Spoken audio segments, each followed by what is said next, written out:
अस्सलाम वालेकुम। आज हम बात करेंगे शब बारात से मुतालिक। क्या शब बारात मनाना सही है और इस रात की क्या हकीकत है? चलिए जानते हैं। दो तरह की बातें हमारे मुआशरे में कही जाती हैं। कुछ लोग बोलते हैं कि शब बारात की कोई हकीकत है ही नहीं और शब बारात मनाना बिदअत है, इस रात जागना नहीं चाहिए। और कुछ लोग बोलते हैं कि शब बारात में जागना चाहिए, इबादत करनी चाहिए, कब्रिस्तान भी जाना चाहिए, हलवा बनाना चाहिए, घरों को सजाना और आतिशबाजी करना चाहिए और इस रात को लैलतुल कद्र से भी बड़ा समझते हैं। तो शब बारात की फजीलत हदीस से साबित है। तकरीबन 10 सहाबा इकराम हैं जिनसे इस रात के मुतालिक हदीस मुबारका मनकूल है।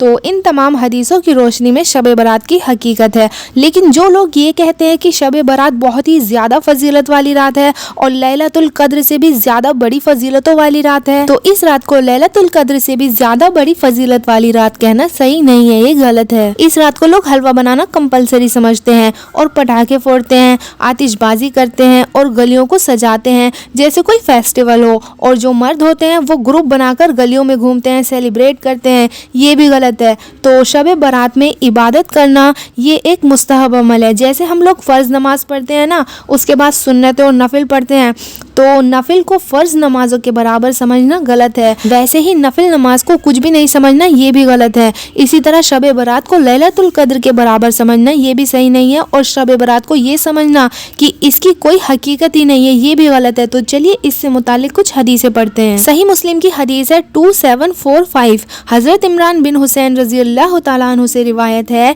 कि रसूलुल्लाह सल्लल्लाहु अलैहि वसल्लम ने उनसे पूछा या किसी और शख्स से पूछा और वो सुन रहे थे, ए फला क्या तुमने इस माह के बीच में रोजे रखे हैं? उसने जवाब दिया नहीं। आप सल्लल्लाहु अलैहि वसल्लम ने फरमाया तो जब रमजान मुकम्मल करके रोजे तर्क करो तो हर महीने 2 दिन के रोजे रखते रहो। तो महीने का बीच क्या होता है? 15 शाबान। तो इससे हमें पता चलता है कि हमें 15 शाबान को रोजा रखना चाहिए। और कुछ लोग बोलते हैं कि हमें शब बारात को रोजा नहीं रखना चाहिए। तो रसूलुल्लाह सल्लल्लाहु अलैहि वसल्लम लास्ट के कुछ दिन छोड़कर पूरे शाबान के ही रोजे रखा करते थे, इसलिए सिर्फ शब बारात ही नहीं पूरे शाबान के रोजे फजीलत वाले हैं। और दूसरी हदीस में हजरत आयशा सिद्दीक़ा रज़ियल्लाहु ताला अन्हा फरमाती हैं कि शाबान की 15वीं शब को मैंने नबी करीम सल्लल्लाहु अलैहि वसल्लम को अपने आरामगाह पर मौजूद ना पाया, तो तलाश में निकली, देखा कि आप जन्नतुल बकी के कब्रिस्तान में हैं। फिर मुझसे फरमाया कि आज शाबान की 15वीं रात है, इस रात में अल्लाह ताला आसमान दुनिया पर नाजिल होता है और कबीलाए बनी कल्ब की बकरियों के बालों की तादाद से भी ज्यादा गुनाहगारों की बख्शिश फरमाता है। तो पता ये चलता है कि शब बारात में अल्लाह ताला गुनाहों को माफ फरमाता है।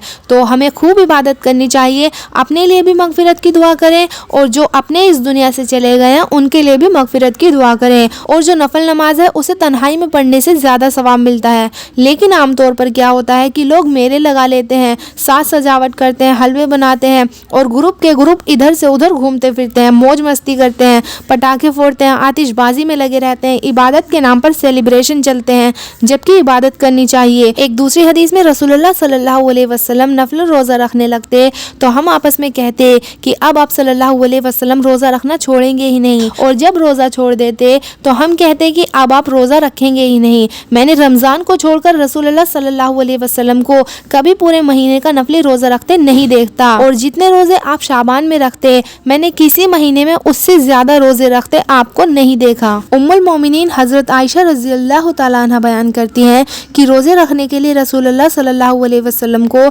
शाबान का महीना सबसे ज्यादा पसंद था, फिर आप उसे गोया रमजान ही से मिला देते थे।